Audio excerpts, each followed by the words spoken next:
Suñu presse à la présentation, Mam Anta Diamé. Bonjour.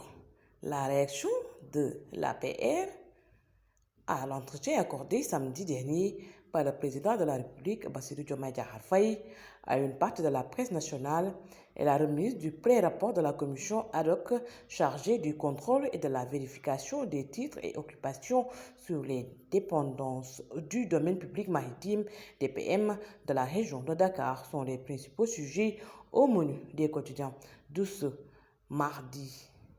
48 heures après l'entretien du président, l'APR a organisé un point de presse pour livrer son appréciation des 100 premiers jours, mais également apporter des éléments de clarification relatifs à quelques contre-vérités relevées ça et là lors de cette rencontre avec la presse nationale, rapportent les Échos.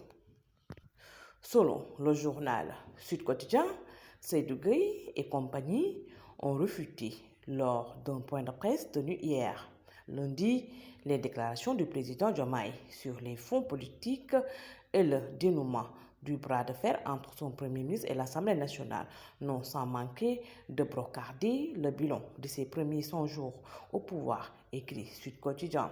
Selon l'APR, sert un uppercut à Diomaye. Le journal note que l'Alliance pour la République a vertement critiqué le chef de l'État après sa sortie samedi dans la presse suite à ses 100 jours au pouvoir.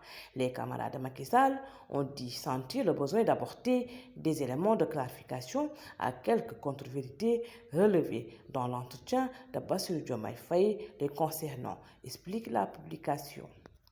C'est une réplique plutôt salée que l'Alliance pour la République APR a servi au régime de Diomaye dans une ambiance des jours de pouvoir, des conférences au siège de l'APR, plus pour se défendre que pour attaquer, note le journal Buzz-Bi Le Jour. Walf Quotidien parle de tirs groupés sur Diomaye. Les quotidiens se font également écho de la remise lundi au Premier ministre Ousmane Sonko du pré-rapport. La commission ad hoc chargée du contrôle et de la vérification des titres et occupations sur les dépendances du domaine public maritime DPM de la région de Dakar. Sonko reçoit un pré-rapport, titre enquête, qui indique que ce pré-rapport met d'abord en évidence l'état des lieux de l'occupation du DPM.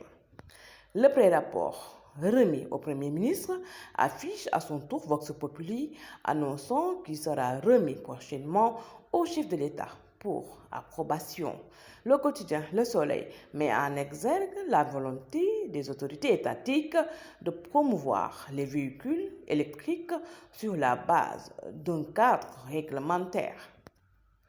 Le ministre des Infrastructures, des Transports terrestres et aériens a organisé hier un atelier de mise en place du cadre réglementaire sur les véhicules électriques.